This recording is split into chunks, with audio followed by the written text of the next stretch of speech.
মসজিদ নাই, আর আজানও দিতে হবে, নামাজও পড়াইতে হবে। তা না হইলে ও মসজিদের সভাপতি হয় কেমনে? সভাপতি হইলে একজন সুরেন্দ্র লোকের দরকার আছে না? তাহলে আমরা যে সুরেন্দ্র জানি সে ইমামতি করতে পারবে মসজিদে, আমরা তো এরই ওই জায়গায় দিচ্ছি। একটা কমিটিতে 5-7 লোক থাকে মনে হয়, সভাপতি থাকে, সেক্রেটারি থাকে, সাধারণ সম্পাদক থাকে।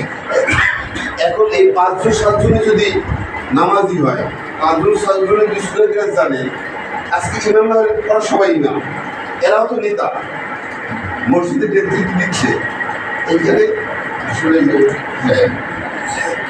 জিনিস হিসেবে মুরব্বীকে অসম্মান করা যাবে না, আমরা সম্মান করব, কিন্তু নেতৃত্বে শিক্ষিত লোক লাগবে, জানাশোনা লোক লাগবে। এটা আমার একান্ত মতামত। যদি আমার পছন্দ না হয় সেটা আপনারা আপনাদের মতো বলতেই পারেন, কিন্তু আমার মনে হয় সব জায়গায় এইসব লোক থাকবে।